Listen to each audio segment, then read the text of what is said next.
Big thank you to Nebula for sponsoring this video. In October of 2010, Rob Ford became the 64th mayor of Toronto. He had run a campaign that had caught everyone by surprise, bulldozing the establishment candidates with a ragtag coalition of voters nicknamed Ford Nation. The rest of the country, united mainly by their disdain for Toronto, pointed and laughed. Look at what they brought upon themselves. A loudmouth buffoon. Finally, a mayor befitting its reputation. A city desperate to be the center of attention. The first order of business was his inauguration, set to take place on December 1st. It was Rob's prerogative to choose someone to lay the ceremonial chain around his neck. Although typically judges were the norm, Rob was an unconventional mayor, and he wanted an unconventional pick. And as a sports guy, Don Cherry fit the bill. A Canadian icon, Don Cherry was the former coach of the Boston Bruins, but better known as one of the hosts of Hockey Night in Canada. Cherry's whole gimmick was that he was loud, and his co-host was not. He also wore the loudest suits you can possibly imagine. Besides his debatable hockey opinions and his butchered pronunciation of Eastern European names, he was also an outspoken conservative, and a fan of Rob Ford. Well, actually, I'm wearing pinko for all the pinkos out there that ride bicycles and everything. I thought I'd get it in. Within seconds, he has used the term pinkos. It's like the 1950s never ended for him.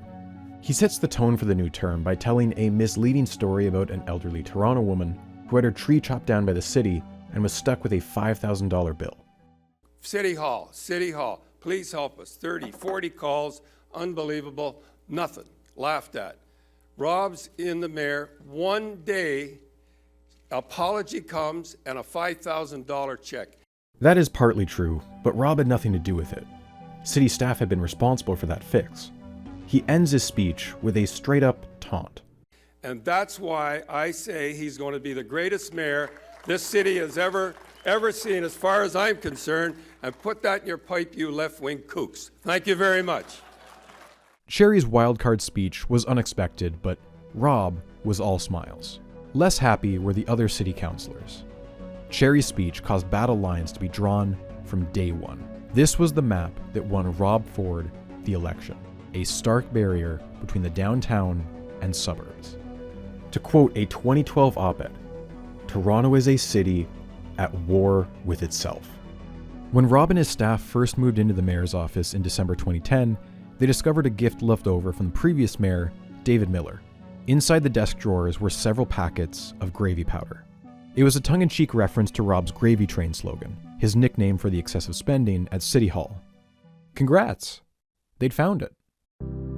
Rob could argue, having won 47% of the vote, that he was elected with a mandate to rein in spending, cut taxes, take on the unions, and build subways. Could he do all that? Half the city was cheering him on, and the other half wanted him to fall flat on his face. Just like when he was a councillor, there were two versions of Mayor Rob Ford, the one in the council chamber and the one on the street. A big part of the mayor's job is to be a city's mascot. Smile for the cameras, shake hands, kiss babies, cut ribbons. All things Rob excelled at, and a good thing too, because almost immediately, he was receiving over 100 event invitations a day. Mel Lastman had been a flamboyant showman who marketed Toronto to the world stage. David Miller brought a sense of polished intellectual charm. And Rob brought with him folksy relatability. If he wasn't supporting a local sports team, he was out and about at whatever festival was on that day. He was also weirdly prone to slapstick antics.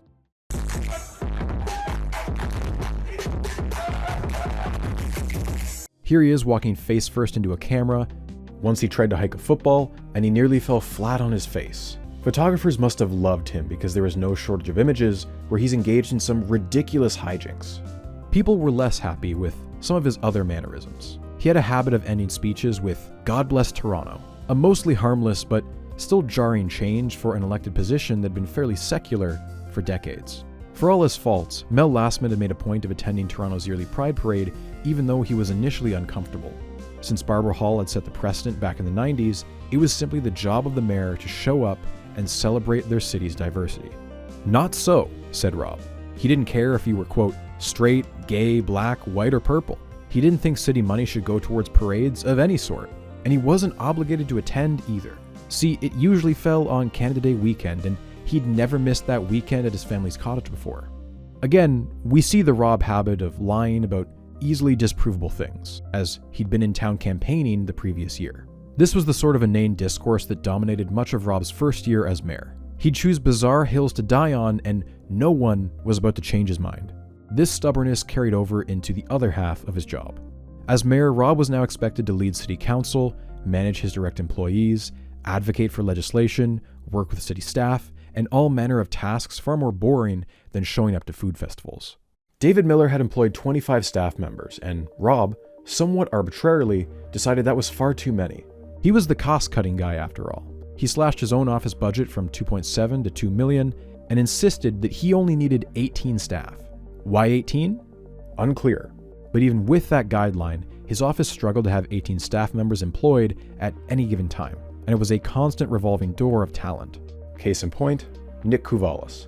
Kouvalis had been Rob's campaign manager and an integral part of why he had won the election. Despite himself admitting that he lacked the skill set, he was made Rob's first chief of staff, a position he planned to stay in for just 6 months. But he would bail even earlier than that, following several personality clashes with other staff, but also with Rob's brother, the newly elected councillor for Ward 2, Doug Ford.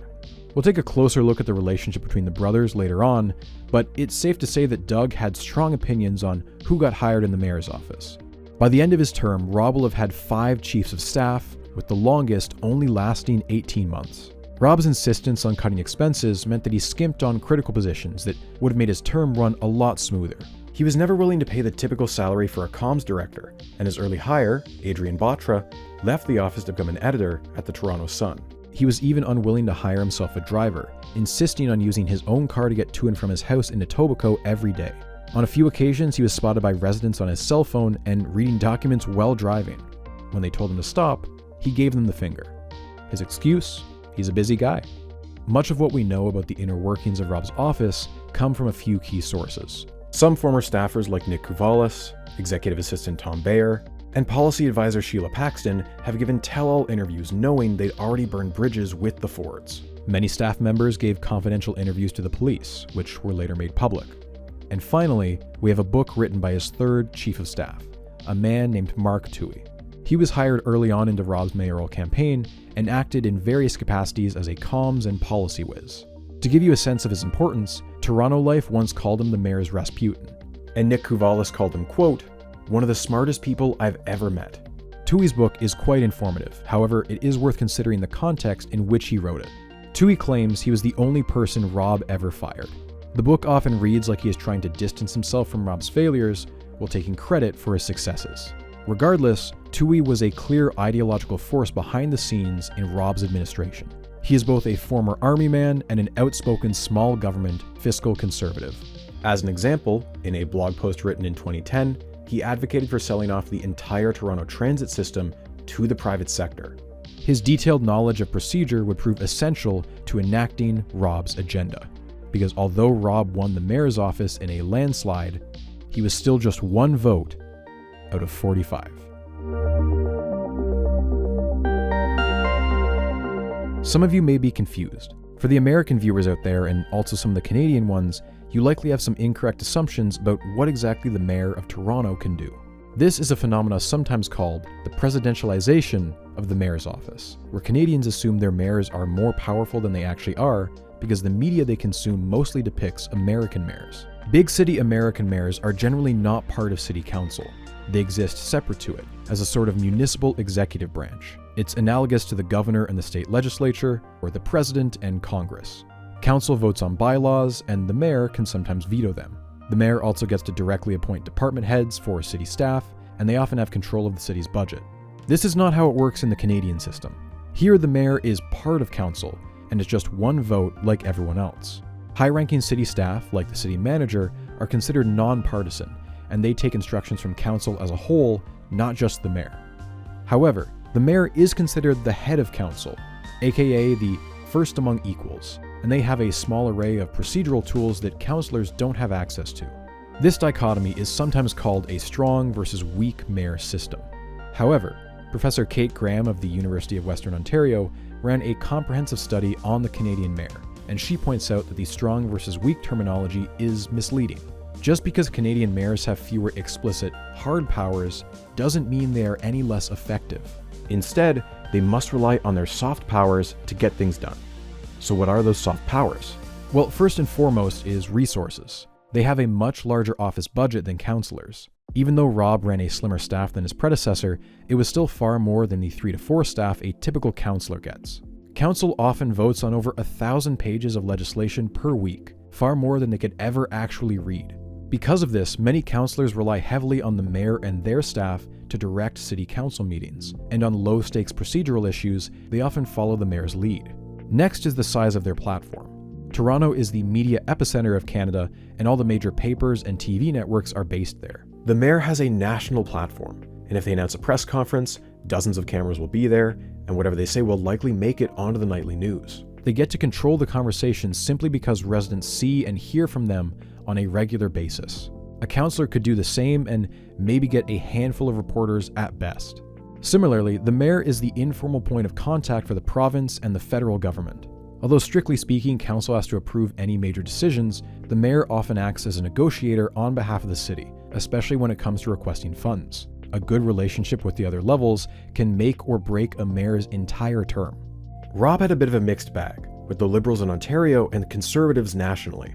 But there's always votes to be won in Toronto, so playing ball with the mayor is in their best interests. And as of 2006, thanks to the City of Toronto Act, the mayor now had the ability to appoint an executive. If Rob was going to lock down 22 votes, he needed to start picking favorites. Let's meet the teams. Canada is a bit of an oddity among Western nations, as they simply don't have traditional political parties at the local level. This is in stark contrast to similar countries like the US and UK, where their biggest cities are run by the same parties that run the entire country. Even the provinces that do have local parties, like Quebec, BC, and recently Alberta, those parties are unique to the cities they run in. The Canadian distaste for local parties arose during the early 20th century, when a citizen-led reformer movement made a huge push to eliminate local corruption. Even today, public polling shows that Ontarians do not like the idea of local political parties for a whole host of reasons. Voters like the idea that their mayor and their councillors won't just toe a party line, but will instead make up their mind based on the feedback of residents they represent. As you can imagine, this makes a Toronto City Council term quite unpredictable. Some councillors will openly identify as left or right, but how far left? How far right? Fiscally or socially? And anyone who's paid even the slightest attention to their city's politics can tell you that being a NIMBY transcends being on the left or the right. Again, citing Kate Graham's study, working with council was compared to, quote, herding cats or having 10 kids. But Rob Ford had an even bigger issue. Regardless of their politics, he'd spent the past decade pissing many of his fellow councillors the fuck off. His staff quickly got to work dividing the council into 3 teams. Team Blue was anyone guaranteed or likely to vote with Rob on key issues, and they estimated around 23. Team Red were people basically guaranteed to vote against literally anything Rob voted for purely out of principle. Or, as Rob would label them, tax and spend socialists. 15 in total. And finally, Team Yellow, the most critical. These were the centrists, the swing voters, or as they had been nicknamed in Toronto, the mushy middle. There were 7 in this camp, and a handful of them were also first-time councillors who had no prior voting record they could analyze. Their support may have to come on an issue-by-issue basis. Although no official list of the teams has been made public, based on councillor voting records, this map is my best guess at the initial teams. As you'll soon find out though, allegiances were pretty fluid. Although many of the fiscal conservatives on council were firmly Team Blue, it was still worth locking in their votes by awarding them with some goodies. As mayor, Rob has the ability to recommend which councillors get appointed to which committees. Committees are small subsets of council that deal with specific issues, like health and economic development. Before a law is voted on by the entire council, the committee works through city staff recommendations and amendments, before voting on whether a bill is sent to council as a whole. Any random councillor can submit a bill on the floor of council, but this requires a 2/3 vote to even be debated. In other words, committees are the bottlenecks that control the passage of most legislation. And this is the first major tool that Rob can use to build his coalition. Put councillors on committees they want to be on, and appoint key allies as the chairs for key committees. In Toronto, there are 7 standing committees, i.e. the permanent and most important ones. Legally, every councillor needs to be on at least one of them, but that still leaves a lot of freedom. Early on, Nick Kouvalis took the time to meet with every councillor, to probe them on how they'd vote on key issues, and also to ask what they wanted. Rob did not attend these meetings himself. Tom Bayer, Rob's executive assistant, said, quote, "Rob's a campaigner. I think governing bores him. It's boring to go to the office every day. It's boring to read reports. It's boring to sign your name over and over and over again on these scrolls." Early on, Rob was showing signs that he wasn't willing to put in the legwork to do the job he was elected to do. But even without his direct input, Team Blue was assembled. Doug Holliday was made deputy mayor. A family friend from Etobicoke, his stone-cold temperament was a needed contrast to Rob's fire and brimstone. Mike Del Grande, budget chief. Francis Nunziata, speaker. Doug was appointed to the prestigious position of the mayor's brother. Olive branches were extended to former enemies like Gloria Lindsay-Luby. Giorgio Mammoliti, once Rob's arch-nemesis, was now his lieutenant, sitting directly beside the mayor and giving a thumbs-up or thumbs-down signal to indicate to Team Blue which way to vote on different issues. How do you explain his change of heart? Well, power is power. It's more appealing to be on the mayor's good side than relegated to the opposition for 4 years, and chairing a committee is a great resume bullet point if you're planning on running for a provincial or federal seat in the future, which turns out many of the folks in this room will go on to do. Some will have more success than others. Rob's staff made the strategic decision to stack the key committees like Planning and Growth, Government Management, and Public Works and Infrastructure with at least 4 members of Team Blue, ensuring they had a majority on each. Meanwhile, they surrendered control over less important committees like Community Development and Recreation as sacrificial lambs for Team Red. Last, and arguably the most important executive role to fill, was on the transit file. The TTC is the 3rd largest transit authority in North America. In a given year, transit is always one of Toronto's top 2 expenses, rivaled only by the police force. Not only does the chair of the TTC get a slightly larger budget and staff, Rob needed someone to champion his campaign promise of subways, subways, subways. Karen Stintz had been one of the fiscal conservatives on council who led the unofficial opposition under David Miller. Not only was she generally well respected, she was also a woman, something his executive team was lacking. Giving her the transit file was good for optics. Speaking in hindsight years later, Doug Ford said that naming her chair was, quote, their biggest mistake. But in Rob's first year, Team Blue was a united front. On December 16th, the first real session of council, 3 major campaign promises were brought forward for a vote. Cut the annual expense budget of councillors from $50,000 to $30,000. Eliminate the $60 vehicle registration tax. Declare transit an essential service. Remember that Rob had tried to cut councillor expenses for most of a decade, failing repeatedly. But that's the thing about momentum. Rob was still in his honeymoon period. Councillors saw a city that would punish wasteful spending, and they fell in line.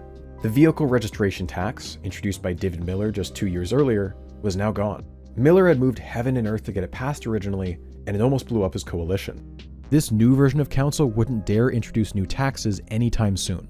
And although less unanimous, council designated the TTC as an essential service, which in turn meant that its employees could no longer go on strike. And with 3 big victories under his belt, Team Blue was riding high. I want to take a moment now to introduce a key visual aid. The City of Toronto publishes an incredibly useful data set, a full record of every single motion voted on by council across the 2010 to 2014 term. First, we remove any committee votes, and any time Rob either abstained or was absent. That leaves us with just over 6,000 votes. We're going to graph them. Every single one. Big or small, every amendment, and every bit of procedure. And we check one condition. Was Rob on the winning side of the vote? So we can get a single number. A percentage. Just how in control is Mayor Rob Ford? Early on, the math is easy. Rob had a winning streak for his first 5 votes. 0% is a perfect score. Now on his 6th vote, he finally ends up losing one, and his failure rate jumps up to 16.7%. He wins 2 more, and then loses another. Because of how the math works out, early lost votes look very spiky on a chart like this. But with 6,000 points, this will eventually smooth out. Of course, it would be nice if we had a reference frame for this. Another Canadian mayor we could compare to. Well, I've got some bad news. Rob Ford is the first Canadian mayor for which we have a full term of voting data. Ever. I'm not joking. Rob Ford is the benchmark for which we judge all other Canadian mayors. Toronto was the first city in the country to publish data like this, and it only started halfway through David Miller's 2nd term. Sadly, it means we can't analyze David Miller when he had his strongest mandate. We actually have the opposite. Those final 2 years were when David Miller was at his most controversial, passing unpopular taxes and getting blamed for mishandling a garbage strike. And still, in those last 2 years, Miller only lost 7.94% of his votes. The lowest Rob was able to get his was 7.32, and he achieved that on December 16th, 2010, the first council session of his term. He will never get that low again. He will spend the next 4 years trying and failing as the balance of power shifts away from Team Blue. But in the short term, he will attempt to govern from the top down, steamrolling a council that is still mostly in a trance. Stunned, he was actually able to win the election. The people didn't elect him to be indecisive. It's why on day one, he announced that his predecessor's flagship transit plan, Transit City, was dead. Scrapped. 3 years of work tossed out the door. The press will ask, can he do that? And the answer was apparently a shrug. Although that particular rash decision would eventually bite him in the ass, for the time being, his willingness to move fast and break things left his opposition too scrambled to put up a fight. The steamrolling extended to the city's senior staff, whose years of expertise are intended to balance the partisan nature of city council. Joe Panichetti, the city manager, was the top-ranking bureaucrat. Officially, he worked for council as a whole, not the mayor. And yet, Rob wanted him to tag along while he was around the city doing his classic house calls with residents. Panichetti did this exactly once before telling the mayor if he wanted to talk, they would do it at City Hall. The brothers mulled about replacing Panichetti, as well as CFO Cam Weldon, with people more closely aligned with Team Blue. The deputy city manager left just months into her term because her advice didn't fit with the brothers' quote, right-wing ideology. Other high-level managers will leave for similar reasons, and the mayor's office was found by the city ombudsman to have interfered with many civilian appointments to the various boards and agencies. This was a new era at City Hall. Rob ended his first speech after being elected mayor with a bold declaration. Toronto is open for business. It's an interesting choice of phrase, one that's quite telling about how he viewed his job. The previous mayor, David Miller, used to refer to Toronto residents as citizens, but as many in the press noted, Rob preferred to call them taxpayers. We were elected by the taxpayers. Taxpayers to the taxpayers. The taxpayer. Toronto taxpayers by a taxpayer. Taxpayers on taxpayers. It's about the taxpayers. Taxpayers meant customers. You pay taxes, you get services in return. This was an attitude he learned from his father, who was big on customer service. Our first priority of customer service is customer service excellence. It's why he'd pick up the phone and do everything in his power to solve your problem, no matter how big or small. He'd personally move heaven and earth for you, but he'd balk at the suggestion that the city do the same. As he would regularly say, Toronto doesn't have a revenue problem, it has a spending problem. For any local government, the budget is the most important item that council votes on each year. By this point, Toronto's was well into the billions, and without it, the city can't do much of anything. Without a budget, garbage doesn't get picked up, water stops flowing, buses disappear, all hell would break loose. The 2011 budget cycle could have been a bare-knuckle brawl. During the campaign, Rob had promised no service cuts, no layoffs, all while he wanted a sub-inflation property tax increase. Very much a have your cake and eat it too situation. But the 2011 budget period mostly came and went without incident. See, the 2011 budget was a compromise, a way to buy time for the real contentious budget fight him and his staff were planning for 2012. All the gravy, all the efficiencies, they needed a year to plan. In other words, Rob had just kicked the can down the road. And in fact, by cutting taxes, he was actually digging the city into a deeper hole. A hole he hadn't started, mind you, but one that his father had helped to create. I'm going to borrow a phrase from Enid Slack, one of Canada's foremost experts on municipal finance. The feds have the money, the provinces have the power, and the cities have the responsibility. To put this in more concrete terms, if the federal government disappeared one day, you'd notice in a month. If the province was gone, you'd notice in a week.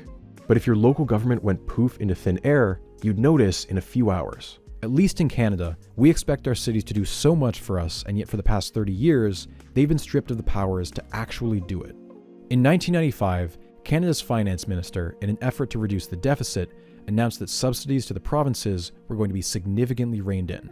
Billions of dollars were cut off to areas like social housing and welfare. The provincial governments, who themselves were running large deficits, each responded in different ways, but Ontario was the most drastic. We're not quite done with our old pal Mike Harris just yet. You see, his wave of forced amalgamations were just the tip of the iceberg. Remember Mega Week? Another bill was passed then that saddled Toronto and every other Ontario city with a budgetary time bomb, a process known as downloading. The province was going to take over paying for some city services, uploading, in exchange for handing responsibility of other services to the cities, downloading. They claimed this would be revenue neutral. For every dollar they downloaded, they'd upload something of equal value. So now, the province was now fully responsible for funding public schooling. But in exchange, cities were now responsible for public health, social housing, welfare, transit, childcare, disability payments, and ambulances. Now, if you were a rural town with limited infrastructure, maybe this lopsided trade-off was revenue neutral. But it absolutely was not for Toronto, home of the country's largest transit service, which saw well over 1 million riders per day. In no other city with a transit system this big does 80% of its funding come from the fare box. Toronto, which has a much higher number of low-income residents than other cities, was now on the hook for major welfare payments. Revenue neutral was laughable. In other words, cities were given increased responsibility with no new ways to pay for it all. Because as we established last time, cities are creatures of the province. Toronto is not allowed to implement new taxes unless the Ontario legislature gives them permission. Compare this to major American cities, which can enact a whole host of revenue tools like a wide variety of sales taxes, income taxes, and a bevy of others. And furthermore, unlike US cities, Canadian cities legally cannot run deficits. They can take on loans for certain capital projects, like building new infrastructure, but for the most part, cities can't spend more than they take in for a given year. That leaves them with only 3 major ways to pay their bills. Coming in at number 3 is transfers from the feds or the provinces. These transfers are often part of short-term deals that can be changed at any time a new party assumes power, so they can't be relied upon with much certainty. At number 2 is user fees, stuff like transit fares or water usage. Although this works for some things, many city services don't lend themselves to a user fee model, like roads or street lamps. And so, that leaves source number 1, the dreaded property tax. By process of elimination, it ends up being the main financial lever that City Council can adjust from year to year to make ends meet. Now, you might be thinking, this is not unique. Plenty of countries rely on a property tax for local spending. But Canada is a complete outlier. On average, among the OECD countries, property taxes make up a much smaller fraction of all taxation. In Canada, that fraction is way higher. Because they lack options in how to generate revenue, Canadian cities have become overly reliant on the property tax to fund themselves. And this has enormous political consequences. For one, property taxes aren't a great way to measure the use of a city's infrastructure. Take, for example, someone who lives in Mississauga, but who commutes to Toronto for work each day. Their property taxes go to Mississauga. They aren't paying for the upkeep of Toronto's roads or its subways. Secondly, because it's such a visible lump sum tax that you get each year, it is highly politically toxic.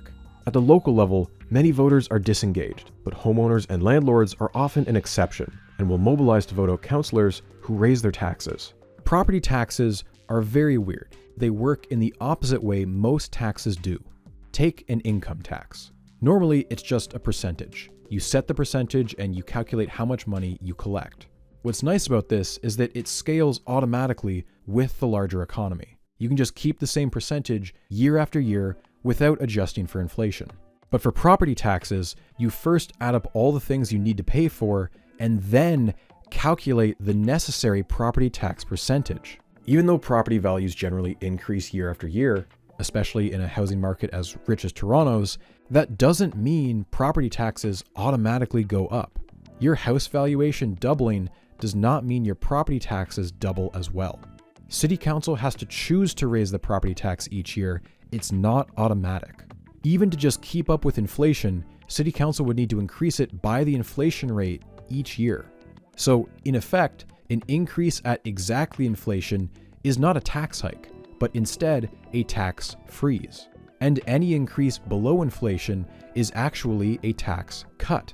If this sounds confusing, it is. I haven't even mentioned that there are actually several different tax rates for different categories of buildings. All of this complexity benefited Rob during the campaign. Every year for the past 10 years, City Hall has raised your taxes. Which is technically true, but many of those years were below inflation. Toronto has some of the country's lowest property taxes, especially compared to neighboring cities in the GTA. Between 2001 and 2012, property tax revenues per household have actually fallen by 15%. Instead, City Council has plugged their budget holes elsewhere, like raising the commercial property tax to keep the residential rate low, or jacking up development charges, one-time fees developers pay when building new infrastructure. Toronto's commercial versus residential ratios are so out of whack, the province actually stepped in and forced council to get them closer together. City Council has been intentionally starving itself of necessary long-term funds out of fear of the political consequences. And this often comes at the expense of much-needed infrastructure maintenance. They're constantly kicking the can down the road. Mel Lastman's promise, Mel makes it work, was that he could run the amalgamated city without raising property taxes for 3 straight years. It helped get him elected, but it was devastating to the city's finances, digging themselves into a hole from day one. The only way the city had closed the budget gaps was by negotiating lump sum payments from the province. And although David Miller was sometimes portrayed as a tax and spend socialist, most of his tax increases hovered within 8% of the inflation rate. Rather, he recognized that the city needed more revenue options. And so, when he negotiated the 2006 City of Toronto Act, it gave Toronto revenue tools that no other Ontario city has to this day. But even then, implementing them was a colossal battle, one he almost lost in a close vote. He managed to pass a vehicle registration tax, which would have cost residents $60 per year. This, combined with the new land transfer tax, were estimated to bring in $354 million for the city each year. When he ended his term in 2010, he actually left the city with a $350 million surplus. And yet, as you've seen already, both the VRT and the land transfer tax were despised almost immediately. Rob was elected in part to eliminate both of them. The VRT got canned on day one, and Rob wanted the land transfer tax gone by the end of his term. Do people like paying new taxes? No, obviously not. But willingly depriving the city of new revenue tools when it already has so few to choose from is just bad policy. And so in 2011, he actually went above and beyond his campaign promise of a sub-inflation tax increase. And he kept it at a 0% increase. 0. With the VRT gone and TTC fares frozen too, this blew through the city's entire surplus. If not for that surplus, he almost certainly would have had to break his promise on not cutting services or laying anyone off. Not only did he completely freeze the property tax, they did it by pioneering a procedural workaround that is still used in Toronto to this day.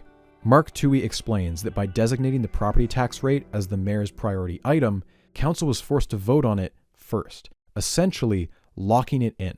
So now the priorities of the budget have been inverted. Instead of determining all the things the city should pay for and calculating the property tax after, instead you set an arbitrary percentage and have to make the spending conform to that number.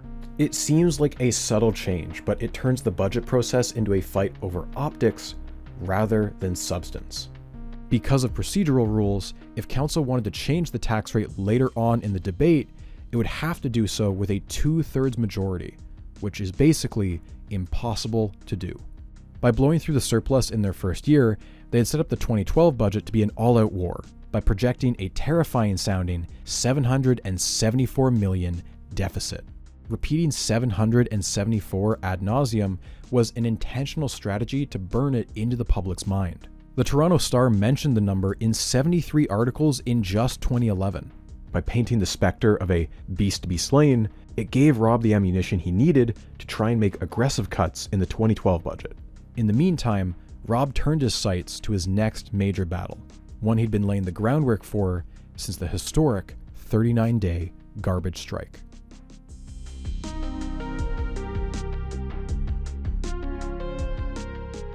In 2011, Toronto had approximately 50,000 employees working for the city, a 13% growth since the megacity's formation in 1998. If those employees went and founded their own city, they'd still be around the 60th largest in the country. If you've ever looked at a pie chart of a city's budget, the biggest slice is always wages and employee benefits. Rob had openly mused about how the city had far too many employees for years, and at one point, he said he'd work towards cutting it down by at least 7,000. It was unclear how he was going to be able to do that without breaking a key campaign promise though: no layoffs. No need for layoffs. About 6% of city employees retire each year. We will replace only half of the people who choose to leave. In other words, if 6 people retire, we'll only hire 3 people to replace them. We're going to do attrition where no one's going to lose their job. I'm just going to hire back 3% instead of 6%. And over time, they'd consolidate jobs. However, this is one of those classic too good to be true promises. As soon as Rob's team took office, they found out that the actual attrition rate was only 1%, meaning their solution was a no-go. They tried to entice voluntary retirements with generous bonus packages, but not enough people were biting. And so, he and his brother had one magical word that was going to be the answer to all their problems: privatization. Doug, who had spent years running the family's famously non-union business, was especially aggressive. Quote, "We're going to be outsourcing everything that is not nailed down." And this meant everything from selling off city land, public housing, old age homes, and daycares to the private sector. I'd like Toronto to sell up to $1 billion worth of surplus assets over the next 4 years. As they like to say, why get city employees to do a job when the private sector will do it faster and cheaper? The problem for the brothers is that much of the city's workforce is unionized, around 30,000 or 60% of it. And out of all of the hard-fought contract benefits they'd won over the years, there was one that they'd refused to concede since the inception of Mega Toronto. Union employees could not be laid off if their job was contracted out or replaced with technology. They had to first be reassigned to another position. The unions called this job security. Rob had mockingly called it jobs for life. Eliminating this clause had been the white whale of previous mayor Mel Lastman. But Rob was elected in the wake of the Great Recession and had painted the city's unions as part of the gravy train. Across his term, he'd take on the unions several times, even scoring a victory on the very first real session of council. Toronto Transit employees had gone on strike twice in recent years, with the first strike only lasting 10 hours and the second strike lasting 2 days. Across 30 years, the TTC has only had 13 days of work stoppages. But nonetheless, the strikes were incredibly unpopular with the public, and Rob wanted to put an end to them. He wanted transit to be declared an essential service by the province, a legal designation that would remove the ability for workers to go on strike, and all negotiations would be sent to binding arbitration. Typically, this is a rare designation reserved for emergency services, like police and firefighters. This move was controversial even among members of Team Blue. Doug Holliday had spoken against this idea just a couple years earlier. But again, this was the Rob Ford honeymoon period, and the vote passed easily 28-17 on the first real session of council. This essential worker designation remained the state of affairs until 2023, when an Ontario judge overturned the designation, finding that transit employees did not meet the definition of essential, and taking away their right to strike was unconstitutional. The other question is, did this save money? No. As several studies have shown, negotiations resolved through binding arbitration rather than strikes often lead to higher salary increases, on average 3.3% per year versus 2.7%. Removing the right to strike was a punitive move against transit workers, not fiscal responsibility. Rob's next target was a direct response to the notorious 2009 garbage strikes that were credited with sinking his predecessor's chances at re-election. We can also find better ways to deliver some services, just like contracting out garbage, which one recent report suggested could save Toronto up to $50 million a year. Back when Toronto used to be 6 different cities, each handled local services in its own way. Of them, only Etobicoke, Rob's home turf, had privatized garbage pickup. When the city amalgamated, garbage pickup was divided into zones, with Etobicoke continuing to use an entirely privatized workforce, and union workers across the rest of the city. Doug Holliday, who oversaw privatization in Etobicoke in one fell swoop, was able to achieve this because its unionized garbage workers did not have a job security clause in their contracts. Rob could not use the same strategy here. However, this clause only applies to permanent workers. Temporary workers are not given the same protection. Toronto's garbage pickup is divided into geographic zones, and so what Rob ordered the city to do was to put all 300 temporary garbage employees in one area and all the permanent workers in another, dividing the city in half, with the famous Yonge Street as the dividing line.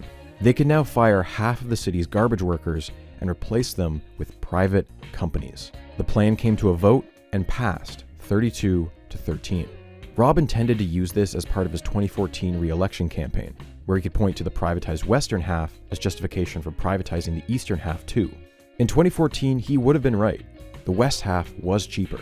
However, by 2021, it turns out that the cost of the privatized side kept increasing, to the point that the unionized side was actually cheaper. Private does not always mean cheaper. This was actually a lesson the city learned back in 2007. The former city of York, much like Etobicoke, had been grandfathered in with privatized garbage pickup. But the city ultimately found it was cheaper to run it through the union, and it switched back to public. Privatizing garbage had been just phase one of his larger war against the unions. The contracts for Locals 416 and 79 were set to expire on January 1st, 2012. The mayor's staff spent months strategizing with a high-powered legal team and developed a plan to run circles around the unions. Now, both locals could have coordinated, but because Local 79 was undergoing a leadership election, they left Local 416 to take the lead. This was a strategic mistake. The mayor's staff decided early on that Rob would not be the face of the city at the negotiating table, and instead appointed Deputy Mayor Holliday, since he was a far more even-keeled presence. Now, the city could wait until the contracts expired and begin negotiations then, but instead, they preemptively began the negotiations in October. If negotiations went nowhere and a strike seemed likely, that would mean workers would have to picket during the dead of winter. Not only is that far harder on morale, it had the added bonus that it's not tourist season and there are far fewer services in the winter. Management was trained to prepare hockey rinks and drive Zambonis, and garbage in the snow doesn't stink nearly as much as it would in peak summer heat. The city was prepared to wait out a strike for half a year if it came to that. An even smaller subset of Team Blue was willing to wait it out for a full 2 years. They were so dead set, in fact, they were basically daring the union to force their hand. The union came in prepared to do everything it could to keep the job security clauses, and in exchange, they were willing to forego wage increases for 3 straight years. But the city was fine with giving raises. They were dead set on clawing back jobs for life and reducing health and dental benefits. As the bargaining deadline approached, the city had one last gambit to play. Normally in this scenario, the city would lock workers out. Workers would not be allowed to show up to work, and they would not be paid, a way to pressure them to come back to the negotiating table. But this is not what the city did. Instead, the city said, here are the new contracts. Either show up to work on Monday or go on strike. They were imposing terms. This put the ball in the union's court. From an optics perspective, if a strike happened now, the union would get the blame for it. This had never been done in a city in Canada before. There was no precedent in the public sector. Imposing terms was massively controversial among council, but the mayor didn't need a full council vote. Team Blue controlled the Labor and Employee Relations Committee, and that's all that mattered. Local 416 caved. They knew that their public support was weak following the garbage strike, and the prospects for a winter strike were grim. They ended up giving away the job security protections for employees with less than 15 years of service, and they gave up some health and dental benefits. The precedent had been set. Local 79 largely fell in line with mostly the same concessions. If there was a peak to Rob's time as mayor, it was without a doubt calling the bluff of the unions, something both Mel Lastman and David Miller had failed to do after 2 terms each. He was able to achieve this by taking a hardline stance while public sentiment was firmly against the unions. Optics is everything. Although very much overshadowed by his win against Locals 416 and 79, there were union wins under Rob's tenure. Local 4948, which represents the city's library workers, went on strike for 11 days and secured both wage increases and better protections for part-time workers, who make up the majority of the city's library workers. The success of the Library Workers Union will make a lot more sense later on. But in short, library workers benefited from broad and vocal public sympathy in a way the other unions did not. After some early wins across his first year in office, Rob's approvals had slowly begun to shrink month by month. As his popularity ebbed, members of Team Blue began to question their allegiance. And in mid-February, he'd face a full-on revolt. There were plenty of reasons why Rob's coalition began to crack, but if we want to point fingers, there's generally one culprit that ends up with much of the blame. Officially, Doug Ford did not have a title beyond City Councillor for Ward 2, Etobicoke North. But from the day Rob and his team set foot in the mayor's office, Doug had been angling for more power. The Ford brothers are simultaneously each other's best friend and worst enemy. Doug is 5 years older than Rob, but they were still quite close growing up. Rob helped Doug on his paper route, they both played football, and they were each other's best man at their weddings. Although all four of the siblings teased and bullied each other, when someone outside the family did it, that's when all hell broke loose. According to Doug, quote, "Our dad used to give us permission. Somebody goes after your brother, you go beat the shit out of them. I'll deal with the principal." While Rob was the first of the brothers to run for office, it was Doug that first got a taste for politics, helping to run the mayoral campaign for Doug Holliday back when Etobicoke was its own city. Later, he'd be the one pushing their father to try and run for a provincial seat. You can learn a lot about Doug by his favorite book, Dale Carnegie's How to Win Friends and Influence People. Of the Ford children, Doug was clearly the one with the most brains and ambition.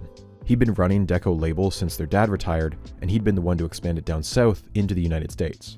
And unlike his siblings, he was notoriously sober. He never touched drugs, and he'd only tried alcohol once or twice when he was 18. Initially, when Rob ran for mayor in 2010, Doug had no intention of running for council. But he was convinced that Rob would need every single vote he could if he won, and so he jumped on board. Even though he was just a councillor, he acted more like he was brother-in-chief. He clearly wanted to be named deputy mayor, but that would have been a waste of a key appointment. Doug was going to vote for everything Rob wanted regardless. It was better to ensure the loyalty of someone like Doug Holliday than to give the mayor's brother a vanity title. Okay, fine, he saw the logic. But he still wanted to say on who was hired and fired. Some of the early staff were labeled as moles belonging to Doug, creating tension with Rob loyalists. Doug would show up to key meetings late, and then still leave early. He also wanted the office right next door to Rob's, which on its own wasn't unreasonable. Except he wanted a door installed in the adjoining wall so he could waltz right in whenever he felt like it. Rob absolutely did not want this, but rather than confront his brother, he said city staff told him it was no-go. But even without a custom door, Doug was in and out of the mayor's office far more than Rob and his staff would have liked. Somehow, he had gotten himself a key and would sit at the mayor's desk, take phone calls there, or even host meetings in the giant conference room with his friends from the private sector. He'd make them promises like meetings with the mayor, and then never deliver. He was always plotting to replace Rob's chief of staff with someone he liked better. Doug was acting like he was the mayor, and Rob would only occasionally stand up to him. He was always sneaking in on meetings with VIPs, like the mayor of Chicago or the prime minister. Tom Bayer, Rob's executive assistant, said that he often heard screaming matches between the two. It was so loud, you could hear them through the walls. Quote, "They have a huge rivalry. Huge. Doug was taller, he had more hair, he was slimmer, he was the one that took over the family business. He'd even won more high school football championships. Rob being mayor was the one thing Rob had that he didn't."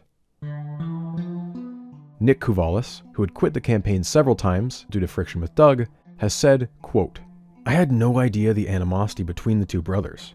I had no idea. Doug wouldn't miss a chance to take a shot at his brother, and his brother wouldn't miss a chance to take a shot at him. Constantly undermining each other and trying to win over staffers to their points of the argument. Every day on every issue, every little thing. So much drama and so much stress. Rob had a tendency to agree with whatever the last person to speak with him said. It was hard for his staff to get a read on what he actually wanted. Kouvalis and Tui would brief him on a plan which he'd agree to, only for him to come in the next day with some bizarre, poorly thought out idea. And every single time, it was because of the night shift. The night shift is what Tui nicknamed Rob and Doug's entourage. Longtime childhood friends or Doug's private sector pals. Some of the night shift ideas were from the campaign, like Rob's meeting with Donay Henderson. But more often, the night shift would be pitching to bring some sort of major attraction to Toronto, like a new casino, or even an NFL team.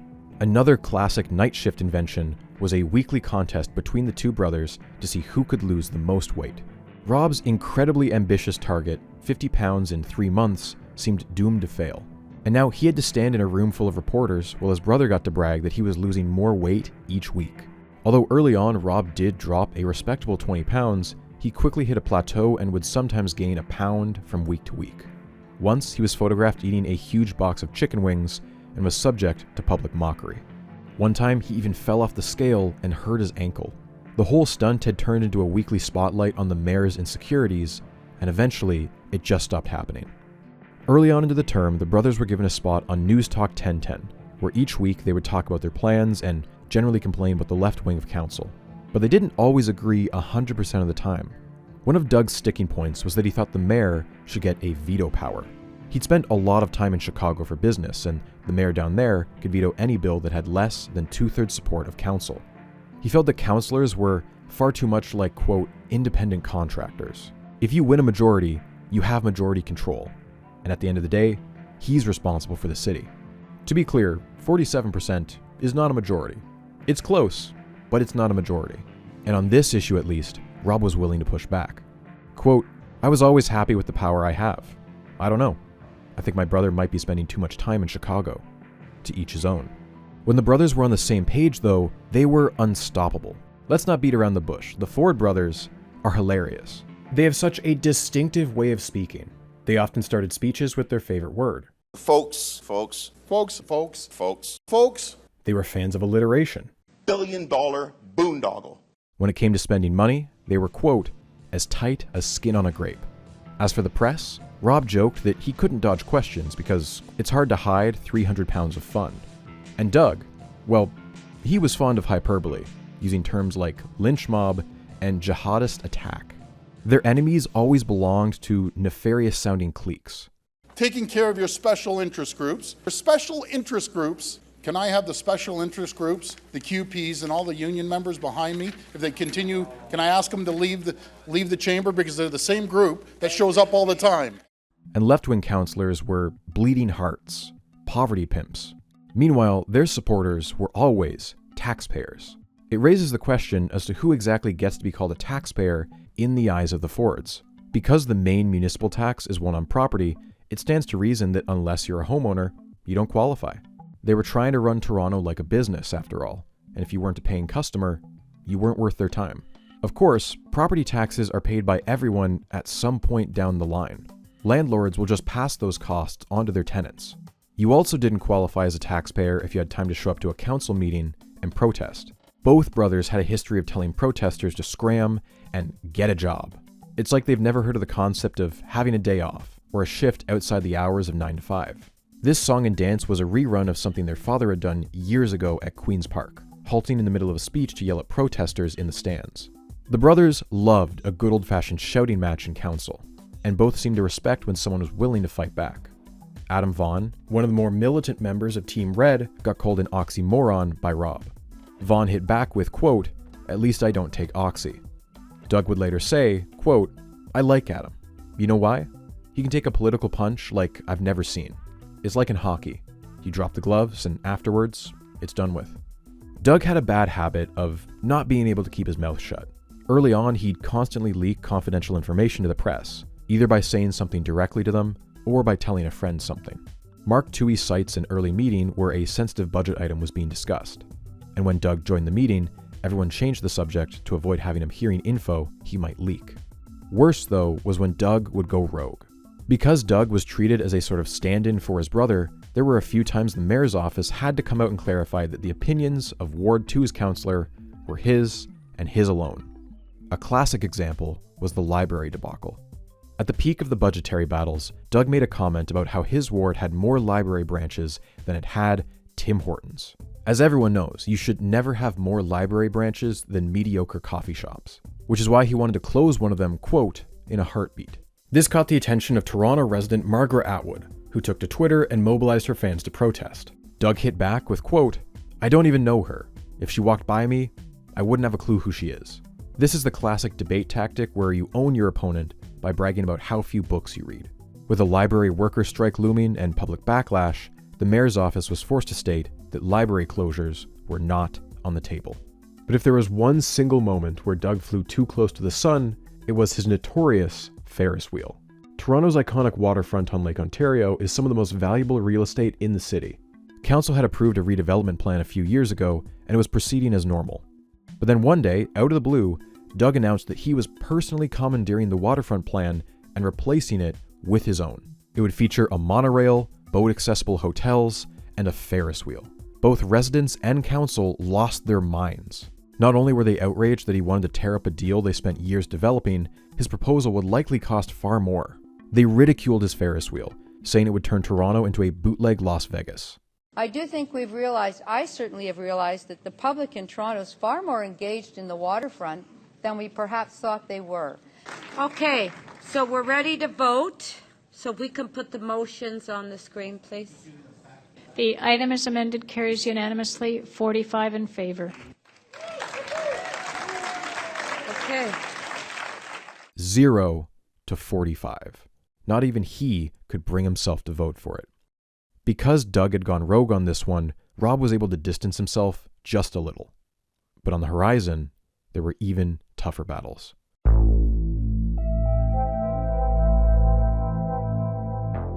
The centerpiece of Rob's election campaign had been stopping the gravy train, and the genius of that slogan had been just how vague it was. But in general, it was taken to mean waste of taxpayer dollars by City Hall. He'd had a pretty big win fall into his lap near the start of his term, when a scathing Auditor General report hit the Toronto Community Housing Corporation. Its board had been signing wasteful sole source contracts and spending outrageous amounts on Christmas parties, spa days, and even fancy chocolates. Despite some objections, Rob managed to get his executive to fire the entire board and appoint a new one. But beyond this, the hunt for the gravy train hadn't turned out much. He'd gotten councillors to cut their expense budgets, but hit a brick wall when it came to their salaries. It was easy enough for him to promise because he was a millionaire from a family of millionaires. But being a councillor is a full-time job. The expectation that it should pay like dirt means that candidates will self-select to only those who come from wealthy backgrounds like Rob. When Team Blue member Mike Del Grande pressed him on this, he told him, as if shocked, quote, "I'm as poor as a church mouse." With that avenue a dead end, Rob turned his energy towards cancelling projects mid-construction in the name of cutting spending, only for the cancellation to run up a crazy bill. This included cancelling the Fort York pedestrian bridge, even though they'd already spent $1 million, and ripping out the fully completed Jarvis Street bike lanes at a cost of $300K.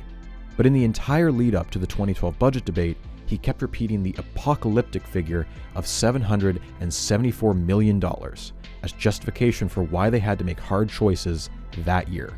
To that end, they had commissioned something called the Core Services Review. They hired accounting firm KPMG to comb through the city's operations and make a list of potential things to cut. KPMG only had 2 months to write their 26-page report, which was released in July 2011. It was not received well. KPMG did not find gravy. I want to say that the Ford agenda and Bay Street's agenda has never been about finding gravy. You see, Rob had promised, explicitly, many times during the campaign, that, quote, services will not be cut, guaranteed. We can reach this target by cutting waste. We do not need to cut services. The billions of dollars of waste, efficiencies, or gravy, whatever you wanted to call it, would not come at the expense of any services. And yet, KPMG was explicitly told not to identify efficiencies. Rather, they calculated what percent of the city's services were mandatory, i.e. ones they must supply by law or ones which were critical to the city's operation. And it turns out 96% fell under that designation. They listed 69 potential cuts, or opportunities, to use their language. Stop adding fluoride to city tap water. Cut back on TTC service. Reduce or double the price of nighttime buses. Sell or close Riverdale Farm and High Park Zoo. Close the least used city museums. Reduce library hours or even close some branches. Less street sweeping. No public arts programs. Plant fewer trees. End a Christmas toy program for needy children. Recycle less. Cut down on sexual health resources. Reduce snow removal services. Added user fees for permits. In total, if you added up the cost of all 69 opportunities, it was $16.1 million, or less than 0.2% of the annual operating budget. Polling showed most residents were against the cuts, but Rob had done his own polling. He said some of the budget items are must-haves and some are nice-to-haves, and that it, quote, makes sense to take nice-to-haves out of the budget. The report was going to be discussed at a session of the mayor's executive committee, his most loyal inner circle. And to his credit, Rob made a pledge. The meeting would be open to the public, and he'd sit there for as long as it took to hear the public's feedback, good or bad. This itself was a bit of a strategic play. The mayor's staff thought that having one marathon session, rather than multiple, would lead to many of the public leaving early. They'd also host it in a cramped committee room rather than the full chamber for the same reason. It did not make much of a difference, 169 members of the public will end up speaking. The entire session will last for a record-breaking 22 hours, ending at 8 a.m. the next morning. Some gave no-nonsense speeches. I'm confused because there seems to be two gravy trains. There was a gravy train we heard about during the election, which I actually could buy into, that there's a lot of waste, there's inefficiencies, we water the plants too much, we get a free zoo pass, a free TTC pass. Yeah, I mean, if that was worth $700 million, I would have voted for you too. But now there's another gravy train, which people didn't vote for, which is more of a Tea Party libertarian ideology that cities, as we've heard in the media, should provide roads and cops, and everything else is extra. No one voted for that because that isn't what you said at the debates, Mayor. So there's two gravy trains, and people voted for the first one. I'm also confused because we've also heard about this immense, powerful Ford nation which can be mobilized, and I don't see a single one of them here behind me today. One man gave his presentation via puppets. Others showed off their musical talents. One building, one book is all that it took to turn one small child on to reading. Giorgio Mammoliti, who was always on the hunt for socialists, would ask every person giving a deputation to say where they were from. And each time, he would guess downtown, assuming they were the, quote, usual suspects. But the residents came from all across the megacity. I live in North Etobicoke in Ward 1 at the northwest edge of the city, my city. I'm here today because I couldn't just stand by and watch the city I love get dismantled. I'm a proud member of a special interest group, the special interest group of Toronto residents who actually think that city programs and services that help all residents, and especially the most vulnerable, are worth protecting and worth paying for. But the highlight that made most of the news coverage was a 14-year-old girl from Scarborough who barely managed to get through her remarks before descending into tears. Quote, "I'm no taxpayer, but when I get to use the computers in the library and do my homework, I'll be able to get a good job." One resident tried to sum up those before him.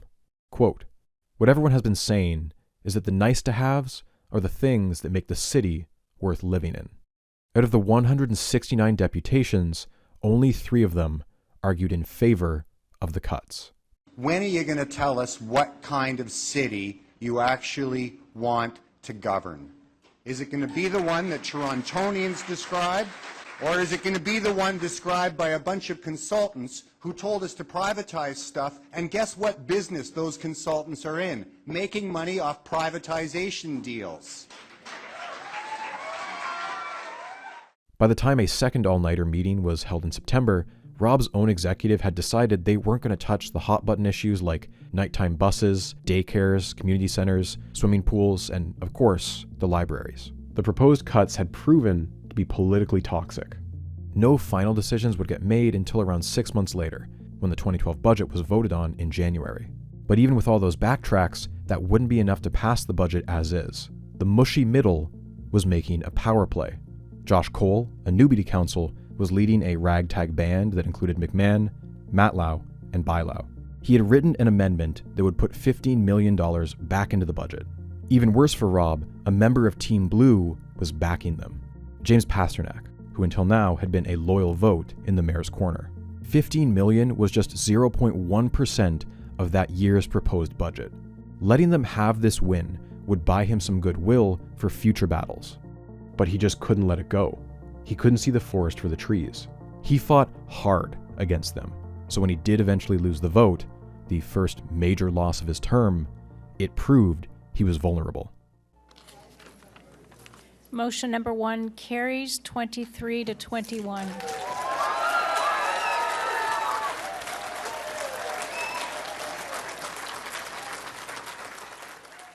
It had been by the narrowest of margins, too, 21-23.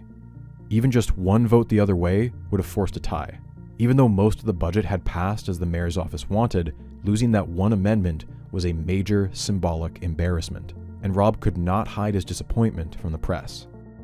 After this, you can see the dam break a little. He loses a rush of votes in quick succession here.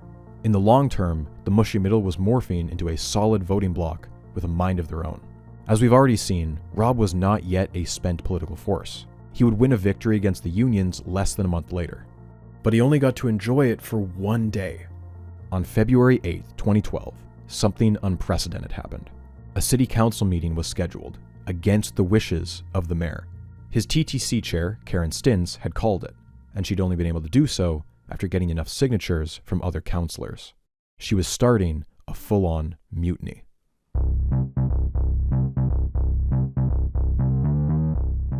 Karen Stintz's move against the mayor can be traced back to Rob's very first day in office. One of his first meetings was with the general manager of the TTC, Gary Webster. Many people expected Rob to have left that meeting having fired Webster, as he had been appointed under David Miller and was on board to enact his Transit City plan, which Rob wanted to throw in the trash. Rob would eventually fire Webster, but that would be in 2012. Instead, Webster left that meeting willing to champion subways. They want subways, folks. They want subways, subways, subways. Subways, subways, subways, subways, subways, subways, subways, subways. This obsession of subways traced back to one of his original crusades under David Miller, his so-called War on Cars. The War on Cars had 3 fronts, 2 of which Rob had already won. The first 2 had been eliminating the VRT and ripping out the Jarvis Street bike lanes. Transit City was the last front, and it had been the master transit plan of his predecessor, David Miller. Although it evolved over time, Transit City was, at its core, a plan to build several different LRT lines across Toronto, and Rob despised LRTs. Debates around transit can get very nuanced very quickly, so allow me to generalize just a bit. In Toronto's case, council was arguing over 3 types of rail-based transit: subways, light rail trains, or LRTs, and streetcars, which you might call a tram in different parts of the world. Subways are very fast, high-capacity trains that often run underground and are completely unaffected by car traffic. Streetcars are small-capacity vehicles that use rails and overhead wires on regular roads. Streetcars/trams are successful in a bunch of cities, but I don't think it's controversial to say that Toronto's implementation of them leaves much to be desired. They get held up by red lights and regular car traffic, their stops are far too close together, and at peak hours they can be so slow it's genuinely faster to walk. Now, LRTs are sort of a middle ground between subways and streetcars. Their advantage is that they can, on paper at least, carry more people and hit faster top speeds than streetcars. And although lower capacity and lower speed than subways, you can run them along street level, which saves you the cost of digging a tunnel or building an overpass. And when I say they run along street level, they can be built with dedicated right-of-way lanes that often go down the median of wide suburban roads, meaning cars don't get stuck behind them. LRTs are not the same thing as streetcars. Rob either didn't understand this, or he was being intentionally misleading in order to justify canceling all of Transit City in favor of his subway plan. In 2012, Toronto did not have a single LRT route, and yet if you listen to Rob, it sounded like the city was overrun with them. David Miller's Transit City is a multi-billion-dollar disaster. Although he calls it an LRT plan, it really is a plan to put streetcar tracks down major roads all over Toronto. And as soon as you mention an LRT or a fancy streetcar, they look at St. Clair, they panic. How many LRT lines do we have? Councillor? How many LRT lines do we have? He doesn't know. There's one that's called St. Clair. No, that's a streetcar line. And that's a complete disaster. You know what, I'm not an engineer. I don't have all Mr. Mayor, do you know about the line that we're debating today? Councillor Matlow, hold on a second. Let's just take a deep breath, lower the tone. Do you actually understand that it's grade separated, that it doesn't rip out traffic lanes? Okay, it does rip out traffic lanes. It does. You know what, Councillor? LRTs go down the middle of a road. They tear up your roads. No, you don't. Mr. Mayor, do you know about this specific route that we're debating today? Councillor Matlow, calm down. Now, was Transit City a perfect plan? No. LRTs can work great in theory, but in practice, there are design decisions that can hold LRTs back from their full potential. Putting too many stops too close together, capping their maximum speeds, not giving them traffic signal priority at intersections. I've also seen plenty of criticism from transit advocates that say, if anything, Transit City wasn't ambitious enough. For a city as fast growing as Toronto, some of the proposed LRT routes should have just been subways. Not all, but some. Good transit is one of the best ways to kickstart growth for a neighborhood. Love him or hate him, Rob did have his finger on the pulse. If you ask someone which one they prefer, they're going to tell you subways over LRT. Ultimately, the core of this debate came down to cost. Subways are significantly more expensive. You get fewer kilometers per dollar. If Rob could find a way to pay for his subway, then all the power to him. But reporters frequently asked him how he was going to get the money, and time again, he would dodge the question. His timeline was also incredibly ambitious. He said they'd be up and running in time to host the 2015 Pan Am Games. In hindsight, Rob Ford never had a subway plan. He had lines on a map and a good slogan, but he didn't have a plan, and he certainly didn't have financing lined up. There are basically 4 options to fund a new subway. Raise taxes, a complete non-starter for Rob. You could increase transit fares, which was also a non-starter. My plan does not include any new taxes, tolls, or congestion charges. You could try and get the private sector to pay for it. This was Rob's go-to answer during the campaign and early on into his term, but he rarely gave specifics on how this would work. Why would the private sector fork over the money for this? Would they get to own and operate the new line? Apparently not. When pressed on this, his team would throw out vague ideas like selling naming rights for stations, or even selling air rights, letting the developers build on top of the stations. Both of these seemed far too piecemeal for a project in the billions. That left only one realistic option: go hat in hand and beg for money from a higher level of government. Now, the Ontario government had funded Transit City for around $8.3 billion in 2007, enough to cover all of these routes. Rob's idea was to simply take that money and divert it to just 2 subway lines. Those would be an extension to Sheppard, a pre-existing subway line, and what would become the Eglinton Crosstown. Now, can Rob just unilaterally repurpose that money? After all, contracts had been signed and construction had even started on some of the projects. Premier McGuinty was surely not happy with the sudden reversal, but he did indicate that if City Council agreed on a subway plan, the province would still pitch in funding. The problem was that switching to a subway had ballooned costs by around $4 billion. Rob and his team would have to look elsewhere to close that gap. This was where the stars aligned for Rob.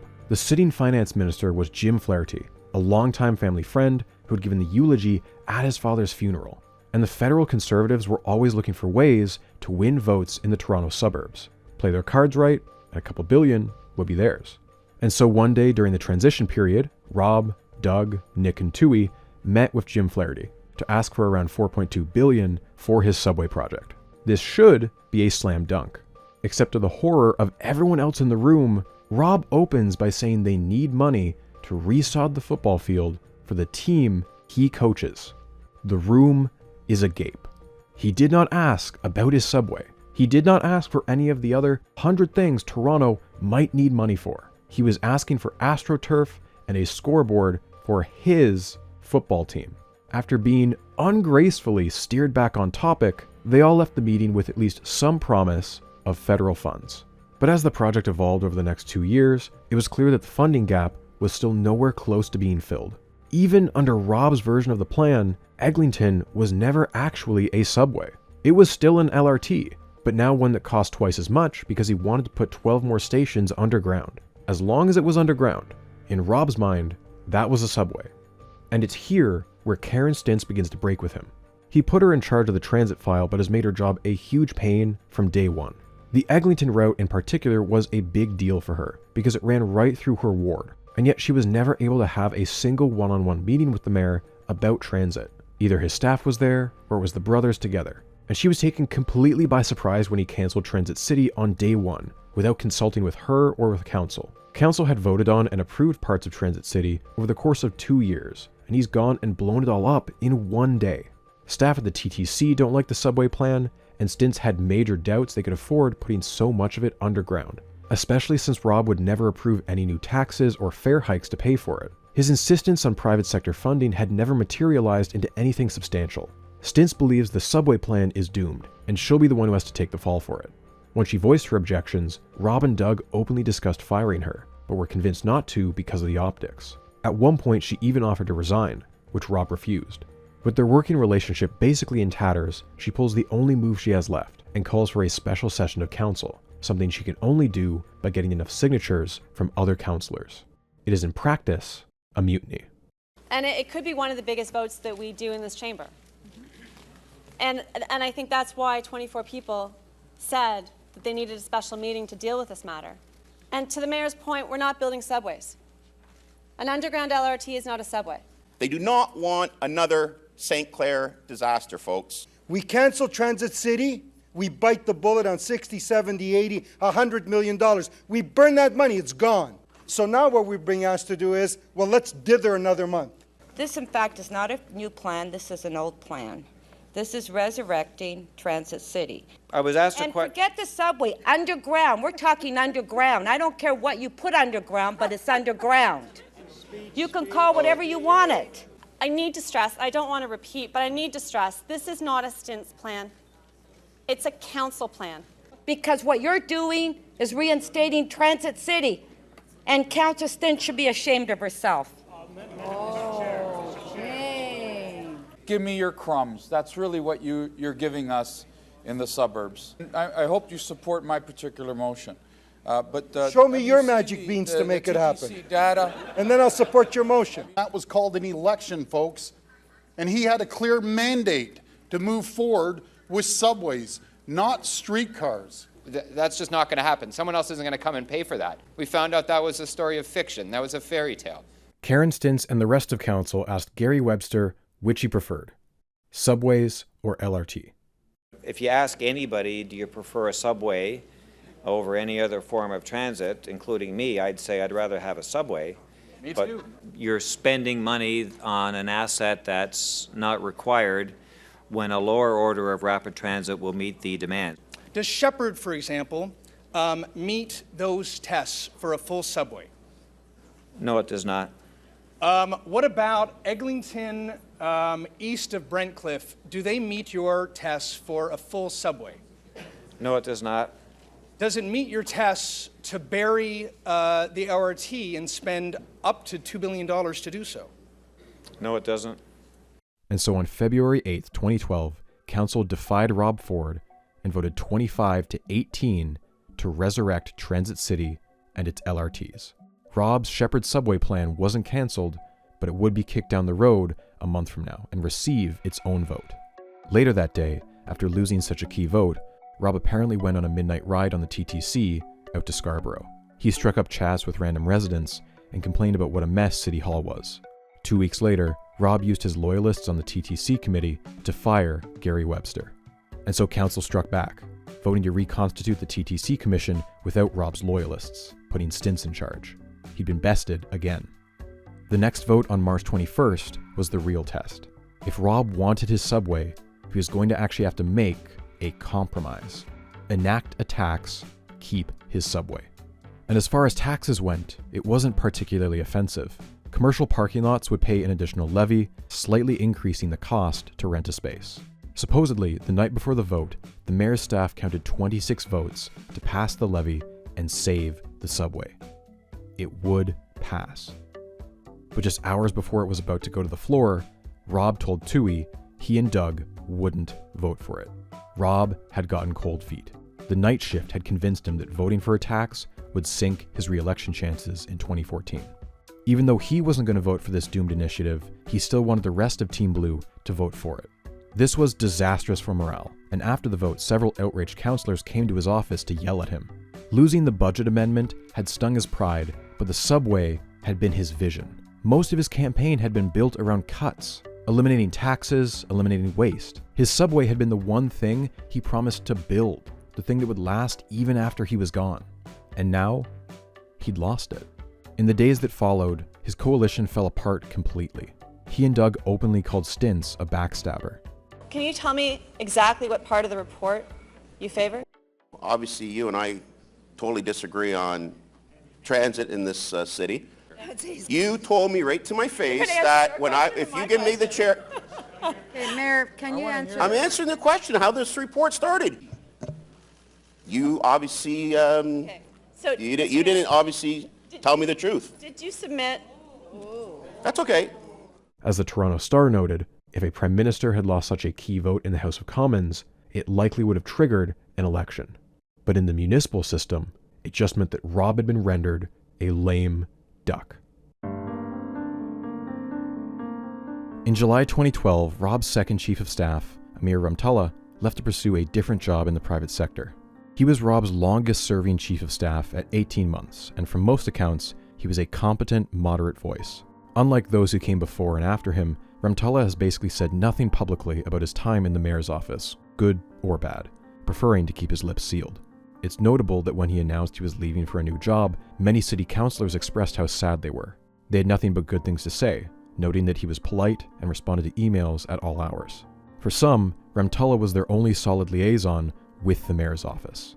With Mark Toohey at the helm, things were going to change for the worse. He would rather see the mayor's motion defeated than see it watered down through compromise. Quote, "He's a former officer of Princess Patricia's Canadian Light Infantry. He had that approach. He was very definite in what he wanted to do, very precise. This is so obviously the right thing to do, you should be doing it."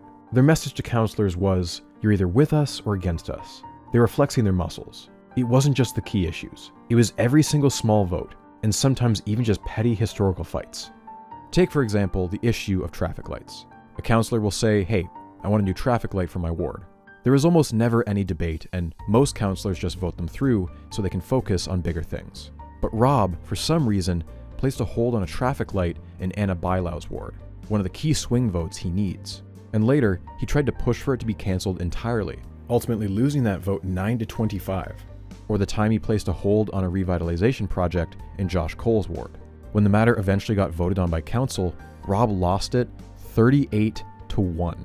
When he spoke about the mushy middle, he used classic Rob Ford hyperbole. Quote, "These people are all 2 steps to the left of Joe Stalin." And one by one, they defected to Team Red.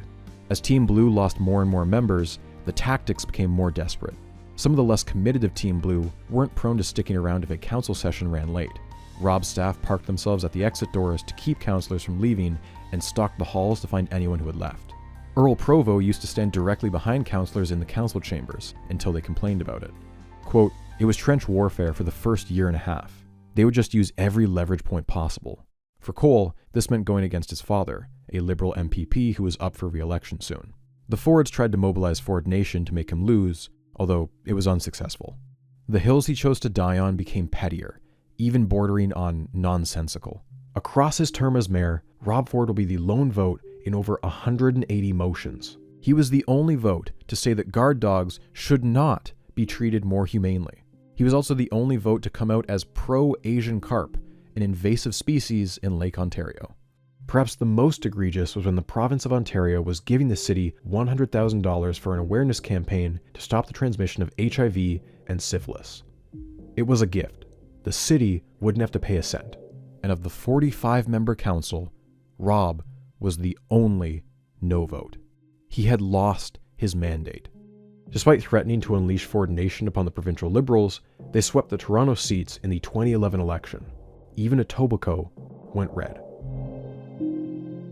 Rob limped his way through most of 2012 and into early 2013. By mid-May, the most pressing matter at City Hall was a plan to bring a new casino to the city, which had just fallen through. By Friday, not a single person will be talking about a casino.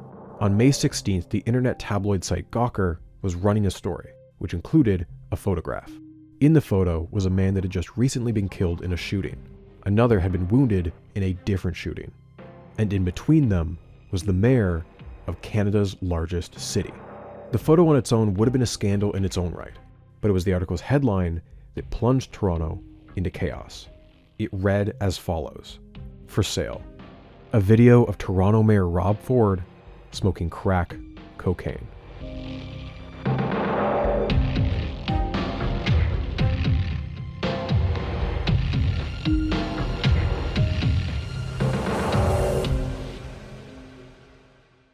Hey, if you can't wait to watch the finale of this trilogy, you can see it right now on Nebula. Nebula is the creator-owned streaming service where I premiere all my documentaries. You can watch everything I make there 2 weeks early, completely ad-free, and you get access to a ton of exclusive content from some of the best educational creators on the internet. But that's not even the best part. Nebula is the home of my most ambitious project yet, 17 pages. It's the story of one of the largest controversies in modern American science. It covers a decade-long investigation and a tangled web of lab mice, Nobel laureates, and congressmen.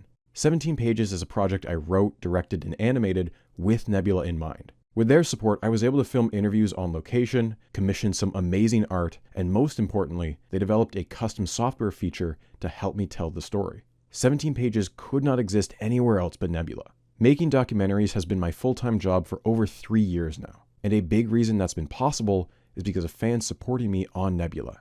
And when you do sign up using my link, you can get a 50% discount on an annual subscription, which works out to just $250 a month. Or if you want to take the plunge, you can get a lifetime subscription for $300. Either way, a significant chunk of that money goes directly to me for as long as you're subscribed, which will help me make bigger and better brockumentaries.